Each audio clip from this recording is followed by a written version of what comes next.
मूल होत नाही म्हणून नवरा दीर व भोंदूबाबाचा विवाहितेवर सामूहिक अत्याचार, सांगली हादरली।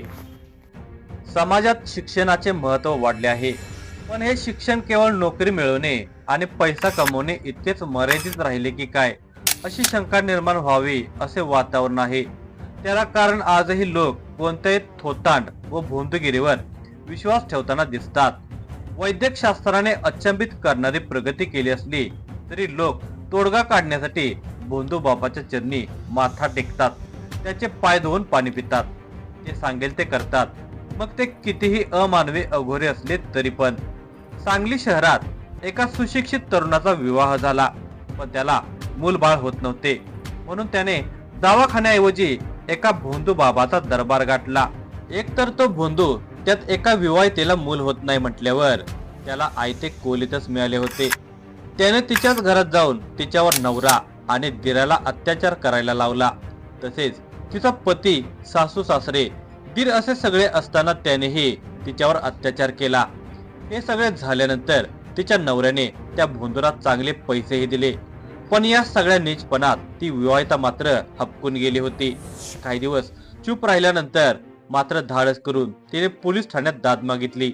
या घटनेचा सविस्तर वृत्तांत पुढील प्रमाणे, पण तत्पूर्वी तुम्ही जर ह्या चॅनलवर नवीन असाल तर प्लीज आपल्या चॅनलला सबस्क्राईब करा। सांगलीमधील विश्रामबाग हे उपनगर हे उच्चभ्रू लोकांची वसाहत आहे। या विश्रामबाग मध्ये विजन हाइट्स नावाची सदनिका आहे। या सदनिकेमध्ये एक विवाहिता, तिचा पती सागर, दीर राहुल, सासरे रामा आणि सासू सुनीता असे सदस्य राहतात। या विवाहितेला लग्नानंतर एखादे मूल व्हावे अशी तिच्या घरातील लोकांची अपेक्षा होती, पण तिला मूल बाळ होत नव्हते। अशा वेळी या सुशिक्षित कुटुंबाने आपल्या सुनेला वैद्यकीय उपचार घेण्यासाठी प्रोत्साहित करणे आवश्यक होते, पण त्या विवाहितेच्या उच्च विद्याविभूषित नवऱ्याने म्हणजे सागरने अंधश्रद्धेच्या आहारी जाऊन तंत्रमंत्र विद्येचा आधार घेण्याचे ठरवले। त्यासाठी त्याने असे तंत्रमंत्र करणारे कोणी आहेत का याचा शोध घेण्यास सुरुवात केली। तांत्रिकाचा शोध चालू असतानाच सागरला समजले की कोल्हापूर जिल्ह्यातील शिरोळ तालुक्यात अर्जुनवाड नावाचे गाव आहे। या गावामध्ये शिरोळ नृसिंहवाडी मार्गावर हेडमाळ सिद्ध देवाचे मंदिर आहे। या मंदिरात काशीनाथ उगारे नावाचा पुजारी असतो। तो या तंत्रमंत्र विद्येमध्ये माहिर आहे। तो या मंदिरात अघोरी साधनेच्या आधाराने अमावस्या, पौर्णिमा व रविवारी दरबार भरवतो। ही माहिती समजल्यानंतर त्या विवाहितेचा पती सागर हा काशीनाथ उगारेकडे गेला होता। त्याच्यासोबत सागरचा भाऊ राहुल, बाप रामा आणि आई सुनीता हेही गेले होते। तेथे त्याने आपली समस्या मांडली। माझ्या बायकोला मूल बाळ होत नाही असे सागरने काशीनाथ उगारे याला सांगितले। त्यावेळी काशीनाथ हा सागर यास म्हणाला की मी तुमच्या घरी येतो, काही दोष असेल तर सांगतो। त्याप्रमाणे तो घरी आला। काशीनाथ घरी येतात सागर आणि त्याचा भाऊ आई वडिलांनी त्याचे पाय धुतले, ते पाणी त्या विवाहितेस पाजले। त्यानंतर तो भोंदूबाबा म्हणाला, मी सांगतो तसा विधी करायचा, त्यासाठी तुम्हा सर्वांना माझ्या दरबारात यावे लागेल। भोंदूबाबा काशीनाथ जसे सांगेल तसे सागर आणि त्याचे कुटुंबीय ऐकत होते आणि वागतही होते। काशीनाथने सांगितल्याप्रमाणे सर्वजण त्याच्याकडे निघाले असतानाच त्यांची गाडी बंद पडली। ही बाब सागरने लगेच फोनवरून काशीनाथ यास सांगितली। तेव्हा काशीनाथ म्हणाला, ठीक आहे, मीच उद्या सकाळी तुमच्या घरी येतो, तुमचा पूर्ण विधी सांगोपांगरित्या करू। दुसऱ्या दिवशी सकाळीच काशीनाथ उगारेची स्वारी सागरच्या घरी आली। त्याने सागरला घरात विचारणा केली की तुझी बायको कुठे आहे। तेव्हा सागरने बायकोला पुढे आणले। तिला पाहून भोंदू महाराज म्हणाला, तिला आंघोळ करून यावे लागेल। त्याप्रमाणे ती विवाहिता गेली आणि आंघोळ करून आली। तेव्हा भोंदू बाबाने काहीतरी मंत्र पुटपुटले। थोड्या वेळाने त्याने पती सागर, दीर राहुल यांना सांगितले की तिला तुमच्या बेडरूम मध्ये घेऊन जाऊन तिच्या सोबत शय्या सोबत करा। हे कृत्य अनैतिक आहे याचे भान सागर किंवा ज्याच्या परिवाराला उरले नाही, तो थेट आपल्या पत्नीला घेऊन बेडरूम मध्ये गेला। त्याने तिच्यासोबत संभोग केला। त्यानंतर त्याने आपल्या भावाकडे पत्नीला सोपवले। सागर नंतर त्याचा भाऊ म्हणजे त्या विवाहितेचा दीर राहुल यानेही तिच्यावर अत्याचार केला। दोघांनी पाठोपाठ संबंध करून तिच्यावर अत्याचार केले। त्यानंतर तो भोंदू बाबा काशीनाथ म्हणाला, मला आता थोडे मंत्र पठण करावायचे आहे. तो ती विवाहिता होती त्या खोलीत गेला. आधीच दोघांच्या अत्याचाराने हतबल झालेली ती विवाहिता गप्प बसून होती. ही संधी साधत भोंदू काशीनाथनेही तिच्यावर अत्याचार केला. त्यानंतर काशीनाथ म्हणाला, तुमचा आता शुद्धीकरणाचा विधी संपन्न झाला आहे. सागर, आता तुझी बायको गरोदर राहील, आता चिंता नाही. त्याचे हे बोलणे ऐकून सागर खुश झाला. त्याच्याकडून भली मोठी दक्षिणा घेऊन काशीनाथ उगारे तिथून निघून गेला. इकडे या प्रकाराने विवाहिता हवालदिल झाली होती.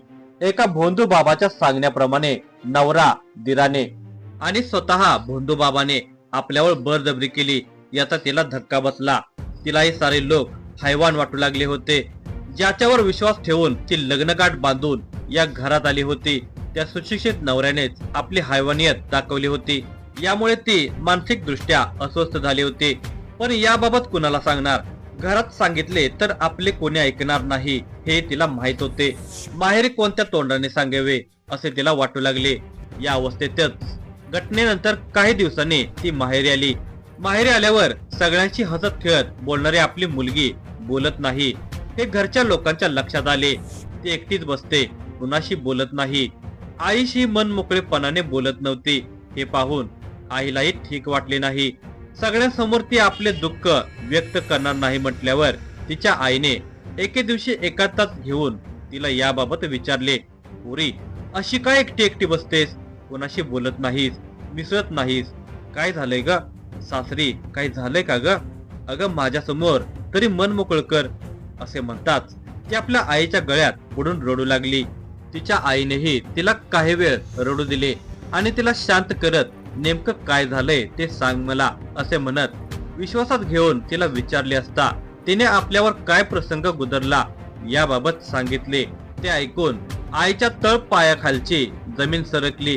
आपल्या लेकरावर असा अमानुष प्रकार घडल्याने ती संतापली. तिने आपल्या मुलीला धीर दिला. आईने धीर दिल्यानंतर त्या विवाहितेचे मनोधैर्य वाढले आणि तिने याबाबत पोलिसात तक्रार देण्याचे ठरवले. तिने आपला नवरा, दीर आणि त्या भोंदू बाबा विरुद्ध विश्रामबाग पोलीस ठाण्यात फिर्याद दाखल केली.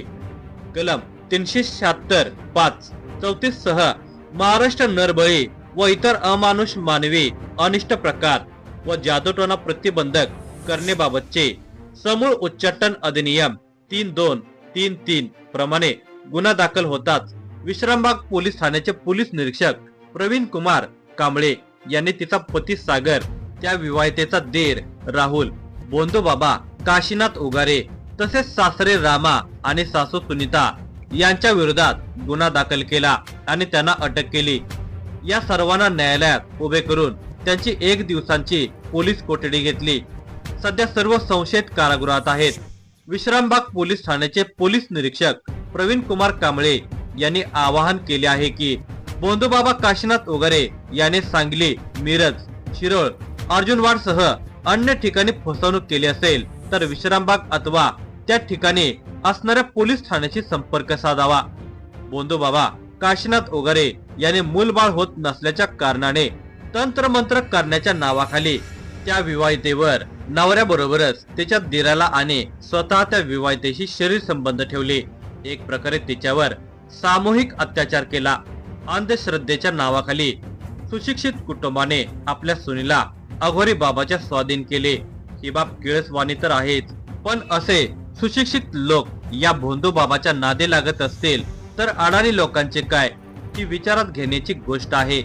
या प्रकरणाचा तपास सांगली जिल्हा पोलीस अधीक्षक संदीप घुगे, अप्पर पोलीस अधीक्षक रितू खोकर यांच्या मार्गदर्शनाखाली विश्रामबाग पोलीस ठाण्याचे पोलीस निरीक्षक प्रवीण कुमार कांबळे व सहकारी करत आहेत.